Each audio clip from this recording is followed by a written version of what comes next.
ધોરણ 11 chapter 5 lecture number 3A હવે છે અચળ બળ વડે થતું કાર્ય. શબ્દ જ વાપરો છે અચળ બળ વડે થતું કાર્ય. તો પહેલો પ્રશ્ન થાય કે અચળ બળ બળ કઈ રાશિ છે? સદિશ. બળ કઈ રાશિ છે? સદિશ. કયા બળ વડે થતું કાર્ય આપ્યું છે? અચળ બળ વડે થતું કાર્ય. તો પદાર્થ પર લાગતા બળ સદિશ રાશિ. સદિશ રાશિમાં બે વસ્તુ આવે, મૂલ્ય અને દિશા. મૂલ્ય અને દિશા. તો બળનું મૂલ્ય અને દિશા બંને શું ન થવું જોઈએ? જો મૂલ્ય બદલે તો એ બળ બદલે, દિશા બદલે બળ આમ લગાવો અને જગ્યા આમ લગાવો તો દિશા બદલે તો એ બળ બદલે. બળનું મૂલ્ય અને દિશા બંને સમય સાથે કેવા રહેવા જોઈએ? અચળ. એટલે કે બદલાતા હોવા ન જોઈએ. તેને કયું બળ કહેવાશે? અચળ બળ. તો એના વડે થતું આપણે શું શોધવાનું છે? કાર્ય. તો અહીંયા ધ્યાન આપો. દાખલા તરીકે એક પદાર્થ છે, આ એક પદાર્થ છે.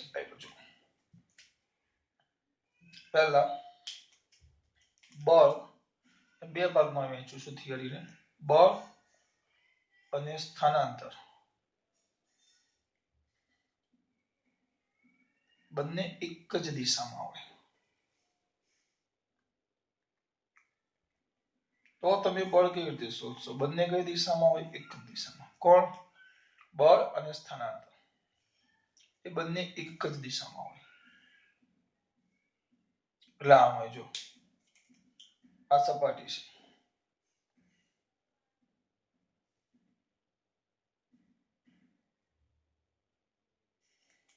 અને આ પદાર્થ છે.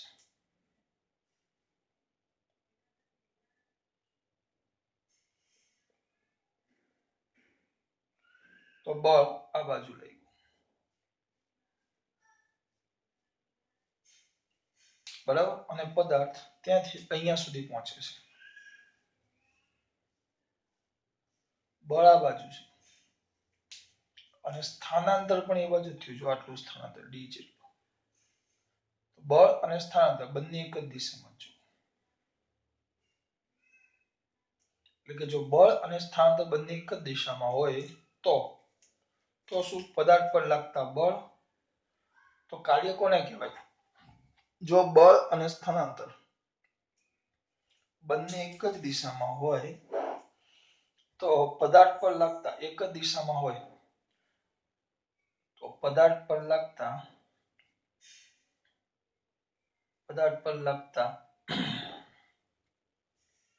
બળ અને બળની દિશામાં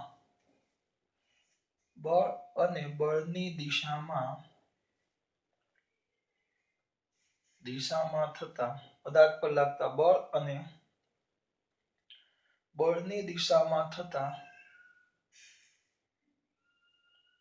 સ્થાનાંતરના પદાર્થ પર લાગતા બળ અને બળની દિશામાં, આ બળ લગાવ્યું એ દિશામાં સ્થાનાંતર થાય છે. તો પદાર્થ પર લાગતા બળ અને બળની દિશામાં થતા સ્થાનાંતરના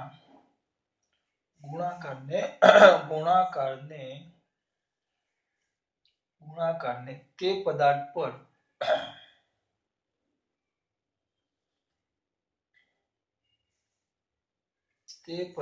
પર થતું કાર્ય કહેવાય.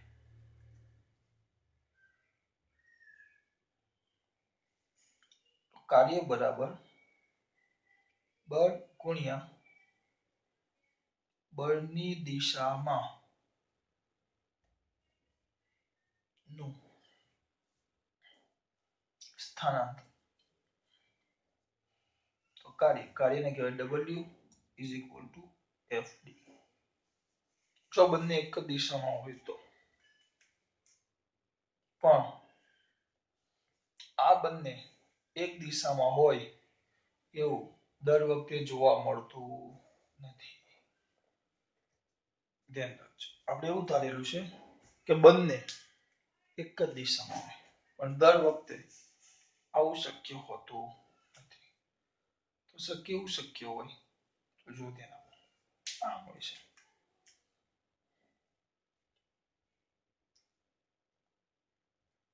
બળ અને સ્થાનાંતર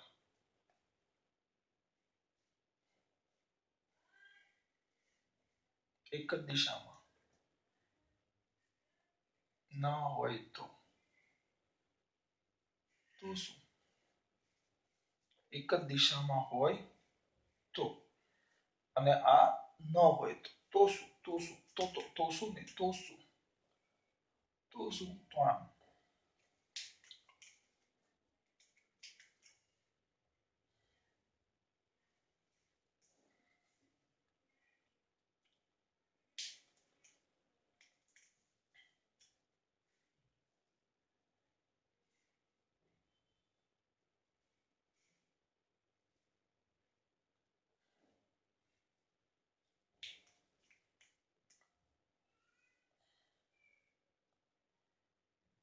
પદાર્થ છે, એના પર એમ જેટલું બળ આમ લાગે છે,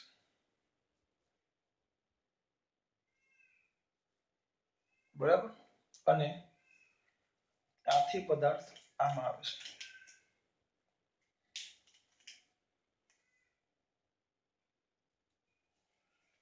જો ત્યાંથી પદાર્થ અહીંયા આવે છે,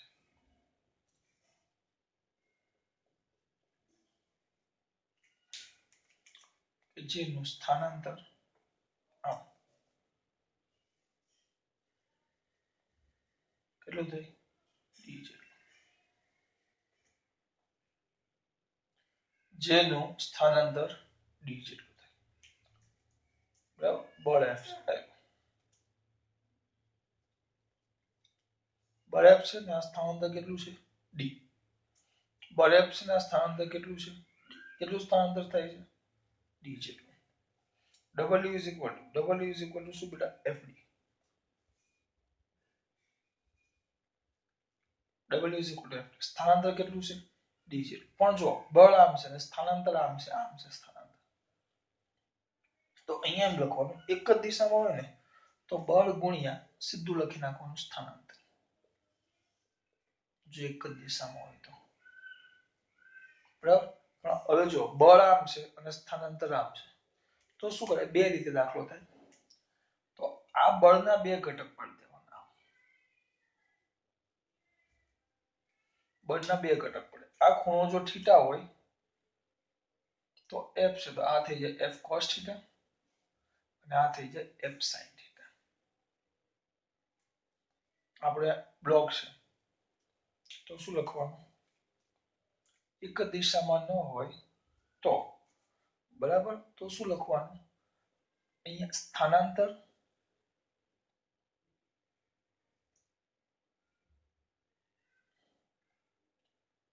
પદાર્થના સ્થાનાંતર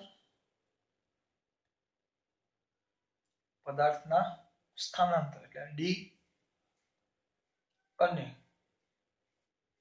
સ્થાનાંતરની દિશામાંના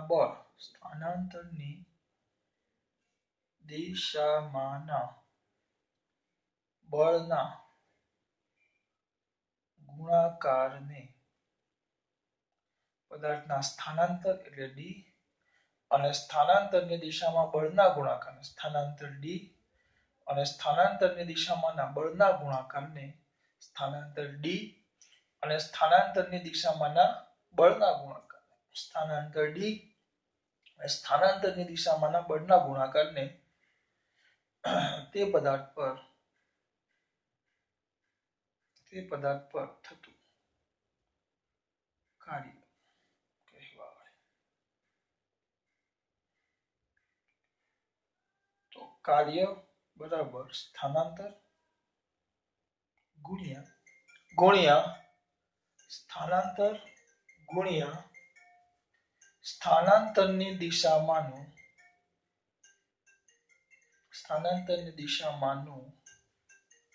બળ.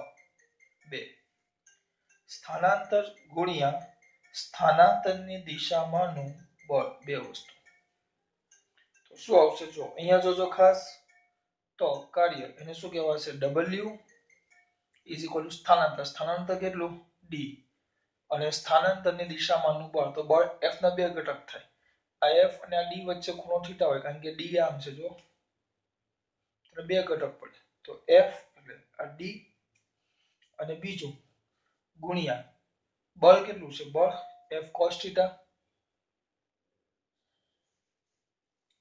therefore w is equal to fd cos theta.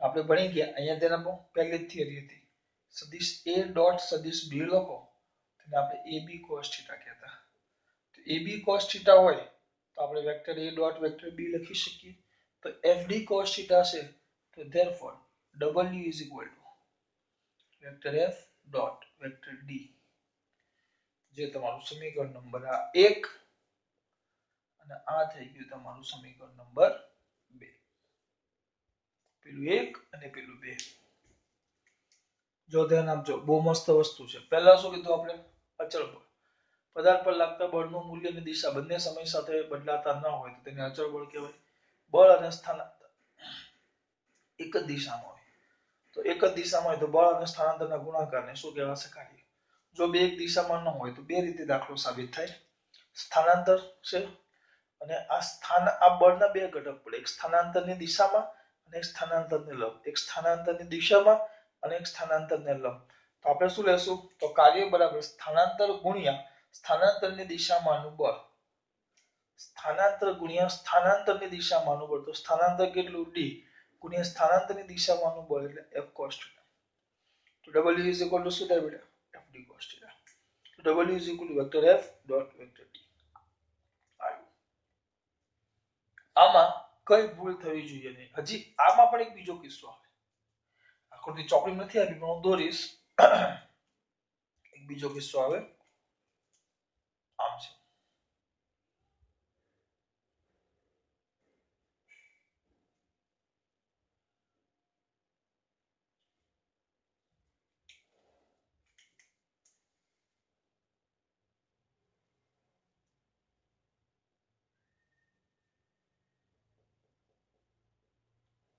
બરાબર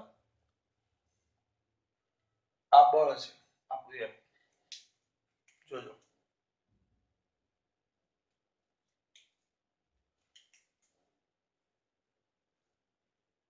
બ્લોક નાનો મોટો અહીં જો અહીંયાથી અહીંયા આવ્યો તો સ્થાનાંતર આપણો ડી આમ છે આમ સ્થાનાંતર છે ડી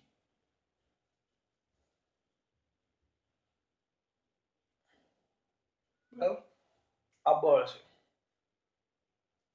તો હવે આપણે પેલા શું કરેલું સ્થાનાંતર આમ હતું આમ ડી છે આપણું સ્થાનાંતર આ ડી તો આપણે શું કર્યું બળ સ્થાનાંતરની દિશામાં બળનો ઘટક લીધો પણ અમુક વાર કેટલીક વાર શું થાય આમ લઈ લે આમ પાડી આમ ઘટક પાડે એક આમ સ્થાનાંતરનો ઘટક પાડી દેવાનો આમ આ બંને વચ્ચે ખૂણો થીટા છે તો આ કેટલો થઈ જશે ડી cos થીટા એક બીજો દોરો તો આમ લંબ આવે પણ એ દોરતો નથી ખોટો ગીચડો થશે આપણે એનું કામ નથી બે ઘટક મળે એક બળના આમાં આપણે બળના ઘટક પાડેલા સ્થાનાંતરની દિશામાંનો અને સ્થાનાંતરની દિશાને લંબ તો અહીંયા કોના ઘટક પાડવાના સ્થાનાંતરના બળની દિશામાંનું સ્થાનાંતર અને એને લંબ આમ આવશે આમ લંબ પણ એ હું દોરતો નથી કારણ કે આપણે એની જરૂર નથી એટલે હું નથી દોરતો એટલે કેટલા ઘટક પડે બે ખબર પડે છે બેટા અહીંયા તો અહીંયા શું આવશે આ બીજો કિસ્સો આનો આ એક કિસ્સો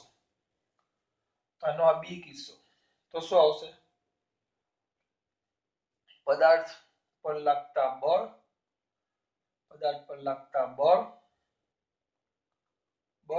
અને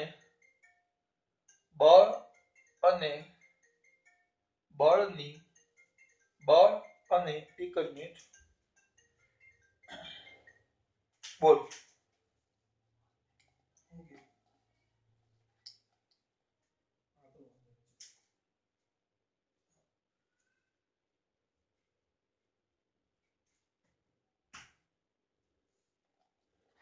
ચલો બળ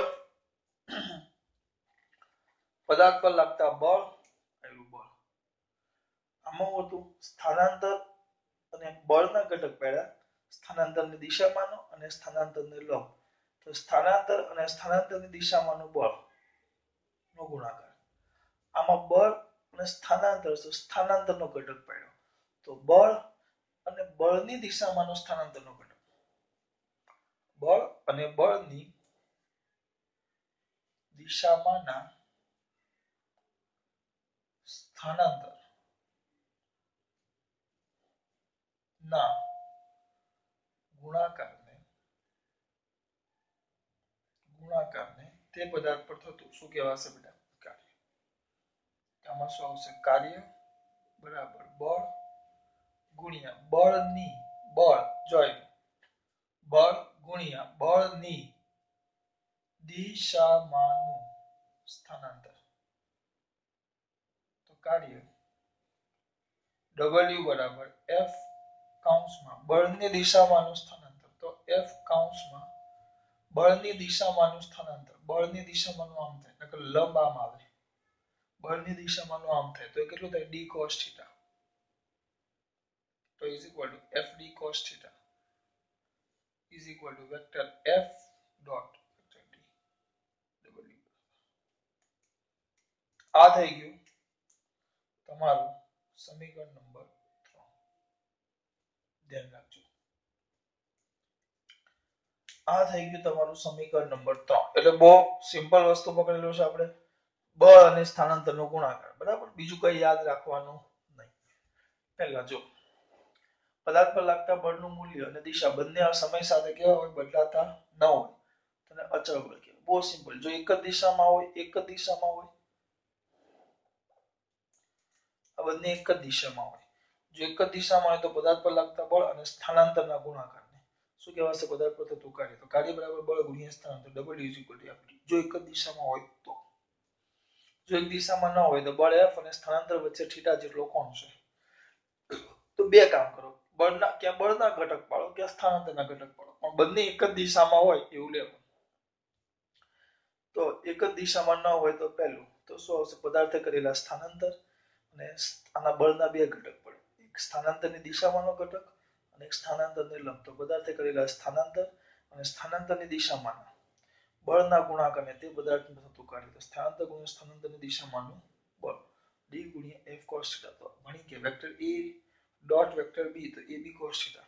તો FD cos θ એટલે શું થાય? Vector F dot vector D. એટલે આ બે સદિશોનો અદિશ ગુણાકાર છે. એટલે કાર્ય કઈ રાશિ થઈ જાય? અદિશ.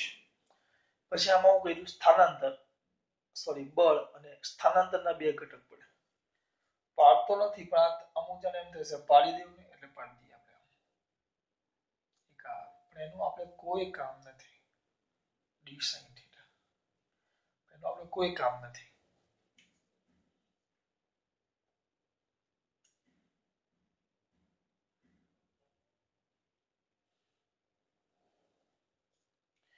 પદાર્થ પર લાગતા બળ અને બળની દિશામાંના સ્થાનાંતરના ગુણાકારને તો કાર્ય બરાબર બળ ગુણ્યા બળની દિશામાંનું સ્થાનાંતર. હવે કદાચ થોડુંક આના પરથી પૂછે તો કાર્ય એકમ એનો એકમ આના પરથી લખવાયેલું FD. કારણ કે અહીંયાથી લખો તો એ ચાલે. cos θ થીટાનું કાંઈ ન આવે. તો એકમ આવે ન્યૂટન ઇન્ટુ મીટર અથવા એને બીજામાં જૂલ પણ કહેવાય. શું પણ કહેવાય? જૂલ પણ કહેવાય. ન્યૂટન ઇન્ટુ મીટર અથવા જૂલ. એનું પારિમાણિક સૂત્ર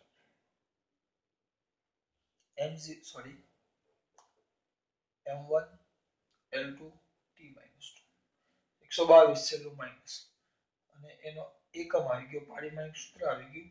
હા અને તે એટલે કાર્ય અદિશ રાશિ છે. કેમ અદિશ રાશિ છે? કેમ અદિશ રાશિ છે? કારણ કે કાર્યની દિશા ન હોય. અને એમ પણ જુઓ અહીંયા બે સદિશોનો કયો ગુણાકાર છે? અદિશ ગુણાકાર. બરાબર? ચલો આગળ. આ વાત થઈ કાર્યની ખાસ વાત.